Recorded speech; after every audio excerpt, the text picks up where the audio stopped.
Ku kyalo lw'amanya ekisangibwa mu muluka gwa Bukasa mu disitulikiti y'Empigi yeesangiddwa kampuni y'Abachina esima omusenyu.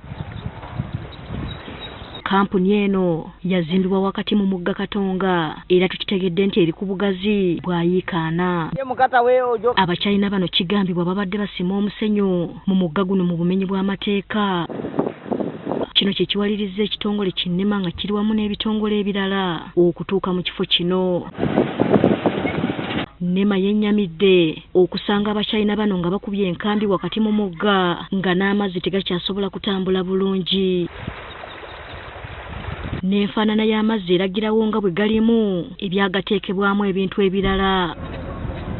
Okusinziira ku nnema abantu bano byonna bye bakola biri mu bumenyi bw'amateeka. Tebalina lukusa lwonna naye baateeka ettaka mu kitundu muno ne bagenda ne banyigiriza n'omugga gwaffe Katonga.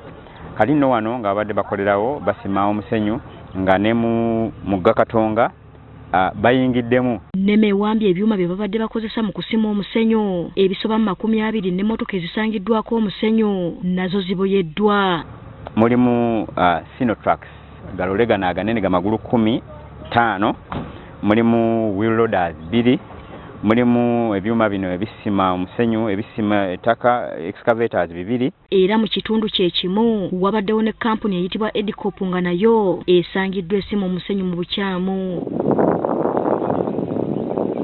Okusinziira ku nnema bano baasaba yiika 3.8 nti zibagenda okusimamu omusenyu naye basangiddwa beegabira ekifo ekirala mu bumenyi bw'amateeka. Era nga kakati we tutuukiddeyo babadde bakoonoona ekitundu ekitabakkirizibwa ekiteeberezebwa okuba nga zikunuukiriza yiika z'ettaka z'ekifo yiika 10. Eno naye Abachina bakwatiddwa kosa okubowa emmotoka ezibaddeko omusenyu.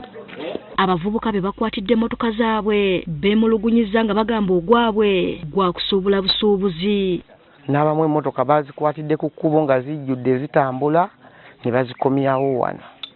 Sengera nneme yongera tusomesa ne tugamba nti wotasanga certificate bw'eti oba ekipapula bw'ekiti togulawo omusenyu kijja kutwongera naffe okumanya nti wano mu kifo bw'ekiti sijjagenda gula omusenyu kuba talina certificate eno. Abachina bano omwenda abakwatiddwa bagenda kutwalibwa mu kkooti. Tutandise fayiro yaabwe tugikolako. Ekyokubiri nga bwe tunoonya abataputa kubanga batulaze nti tebalina kigambo kirala kye bamanyi okuggyako eky'olulimi olwabwe Oluchina. We tuviiridde Empigi nga Abachina batwaliddwa ku kitebe kya nnema ate ebyuma bikuumibwa ku poliisi y'enkozi. Hasifa Nanvuma agafeeyo ku Spark TV.